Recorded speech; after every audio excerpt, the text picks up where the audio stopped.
Hi guys! My name is Mama Mia. Kayo rin ba ay nagtatry na magbawas ng timbang? Nagtatry din ba kayong magpa-sexy at magpapayat?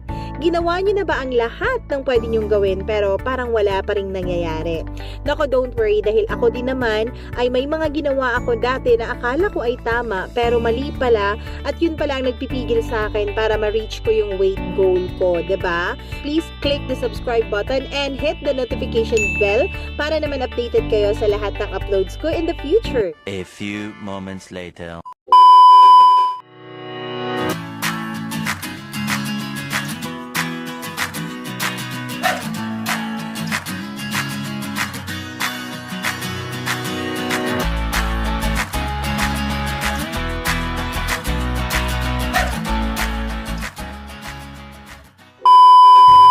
Alright, eto na guys. Number 1 na mali na ginawa ko dati ay yung all the way smoothie po ako. As in, everyday nagsusmoothie ako. Ang ginagawa kong smoothie ay yung banana, cucumber, tapos yung mga green leafy na ganun. Tapos ang paklapa ng lasa. Pero habang tumatagal, nasasanay ako. Kaya tinuloy-tuloy ko siya. Akala ko maganda siya, pero hindi naman pala guys. Especially kung hindi lang isang smoothie in a day ang iniinom nyo, kundi maraming smoothie. Kasi nga yung smoothie, yung mga fruits, may mga sugar siya. So yung sugar na yun yung nagsasabi sa brain mo na, oy, mag-crave ka ng ganito, oy, gusto mong kumain ng ganito. Kaya kahit hindi ka naman gutom, dahil naka-smoothie ka, dahil naka-take ka ng sugar, yun, nagugutom ka. Tapos nag-crave ka, tapos kumakain ka. Yun nga, yun yung mali. Kasi akala ko pag nagsusmoothie ako, akala ko 'di ba bibilis yung digestive system ko. Akala ko mas 'di ba yung mga mali, 'di ba, na akala mo mas smoothie yung digestive system mo kasi nga nagsusmoothie ka, pero hindi naman pala. Mali siya guys kasi more sugar yung smoothie kasi may mga fruits siya. So kahit hindi siya ganun kadaming calories pero mas sugar siya guys.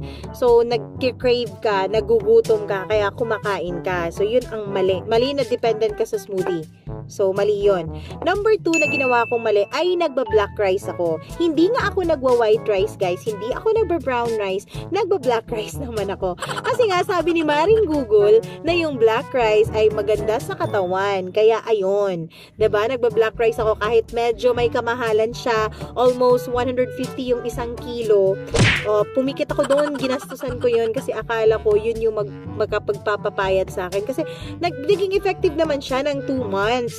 Nag-lose naman ako ng 2 to 3 kilograms. Pero hanggang dun lang. During the 3rd month, wala na talaga akong nilose. Kaya, ayun, na-frustrate na naman ako. Ayun, kumain na naman ako. Tapos, tumaba na naman ako, 'di ba? Tapos, yung number 3 na maling ginawa ko ay yung pagka-cut lahat ng fats. Yun, guys. Pati egg ko, alam nyo, boiled lang talaga. So, akala ko okay lang yun. Akala ko tama lang yun. Pero mali pala, guys. All this time, akala natin kung ayaw nating tumaba, huwag tayong kumain ng matataba. Yun ang sabi nila eh. Pero hindi naman pala, guys. Hindi po fats ang nakakapagpataba, kundi yung sugar. Again, hindi po fats ang nakakapagpataba, kundi yung sugar. Marami tayong mga biniblame, yung mga water retention. Akala natin salt lang talaga, pero hindi naman pala, sugar naman pala. Huwag niyong i-cut lahat ng fats niyo. Research kayo kung saan kung ano yung mga magagandang fats. Ang alam ko, saturated fats is maganda sa inyo eh. Yung sa galing sa animals na mga fats, maganda yun. Lard, yung butter, maganda siya. So, huwag niyo siyang alisin lahat kasi hindi naman lahat ng fats masama sa inyo. 'Di ba? Number 4 na ginawa kong mali, yung lifestyle ko. Masyadong stagnant, guys. Alam niyo naman, ganito yung lifestyle ko dati. Pagkagising ko, maliligo ako, magluluto ng baon, tapos magbibihis, tapos pupuntang office. Tapos, pag nandito na sa office, wala akong lakad nun ha. Lahat yun nakasakay ako. From house to the office, nakasakay ako nun. Walang lakad. Kahit ang lapit-lapit lang, hindi ako naglalakad. Tapos, pagdating sa office, nagbo-board work ako. So, nakaupo lang ako all the way. And then, after ko mag-board work, pupunta ako dun sa table ko. Nakaupo lang ako all the way. Tapos, kakain. Tapos, balik upo na naman. Gagawa na naman ng trabaho.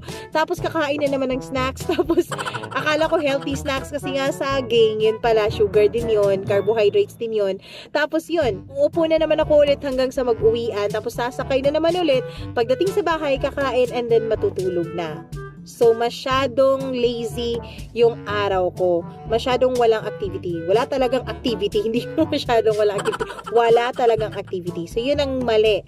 Dapat, kahit hindi ka nag-exercise, kasi ako tamad talaga ako, guys. Hindi ako nag-exercise. Sabi ng husband ko dati, nung mag-boyfriend pa lang kami, dapat mag-exercise ka, ganun-ganon. Dapat ganito, kasi nag-exercise siya dati. Dati lang. Tapos, nag-exercise siya. So, gusto niya mag-exercise ako. Tamad ako. Ayoko talagang mag-exercise.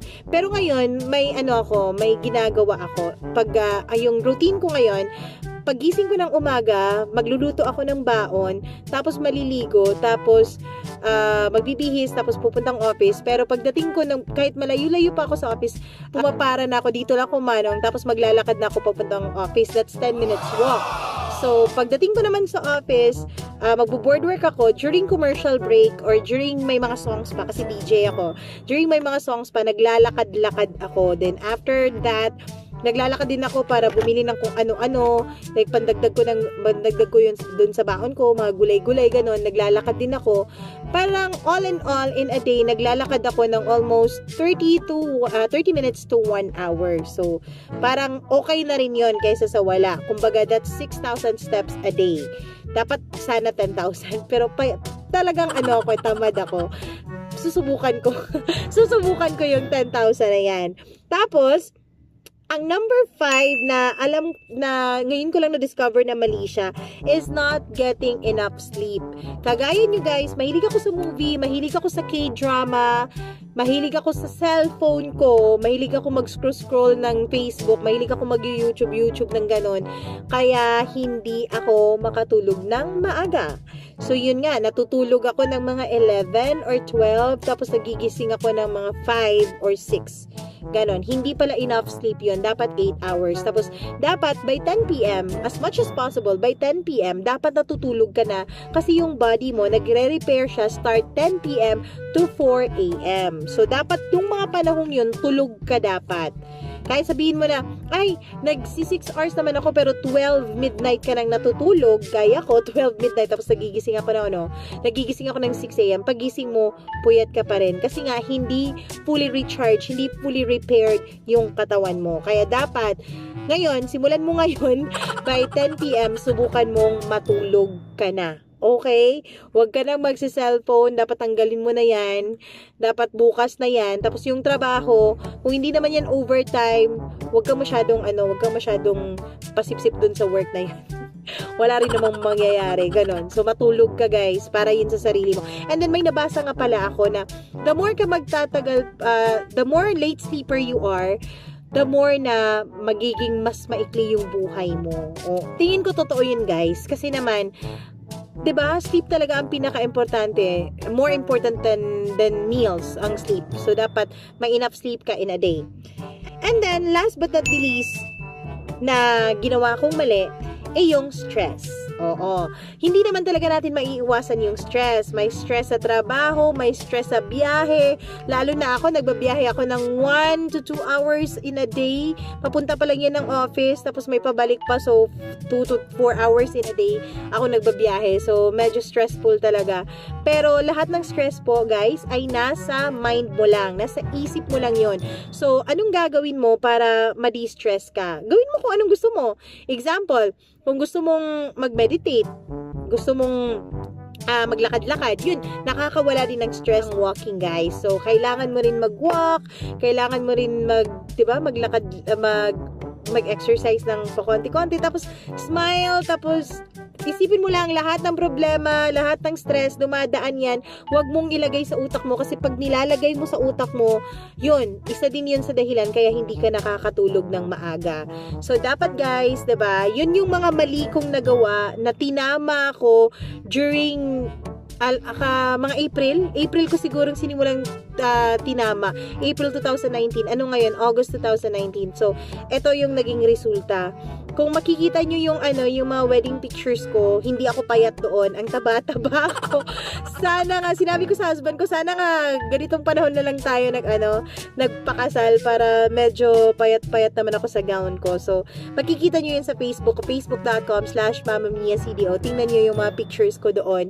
Makikita nyo ang taba-taba ko talaga. So, may mga pictures din din akong ililink dito, ipapasok dito sa video na ito para makita nyo kung gaano ako kataba dati at kung anong improvement ko ngayon. Hindi pa ako payat guys, wala pa po ako sa goal weight ko, pero darating tayo dyan paunti-unti. Huwag natin i-stress ang self natin. Yung stress nga pala, nakakadagdag siya ng cortisol level, at kapag mataas yung cortisol level mo, yung mga love handles mo, yung mga taba mo sa tiyan, tapos sa likod, hindi siya talaga maaalis. So, dapat huwag kayong ma-stress. I-enjoy nyo lang yung journey nyo pag nagpapapayat kayo. Pag may mga mali kayong nagawa, like for example, kumain kayo ng isang cookies ngayon, hindi po yan nakakamatay guys, kumain kayo. Kasi ako kumakain talaga ako, pero hindi sa on a daily basis. Kung example, nag-cake ako ngayon, dapat yun lang yung cheat ko during sa mga ilang araw. During weekends, nag-cheat naman ako. So, sa susunod na video guys, ipapakita ko sa inyo kung ano yung mga kinakain ko in a day para naman may idea kayo. Tapos kung nag-cheat day ako, ano yung mga kinakain ko para may idea din kayo na para hindi kayo ma-stress. Kasi pag iniisip nyo, ay hindi ako pwedeng kumain ng ganun, hindi ako pwedeng kumain ng ganito. Kapag masyado yung dinideprive yung sarili nyo, masyado din kayong mai-stress. Papayat siguro kayo, pero papayat kayong pangit. Ganon.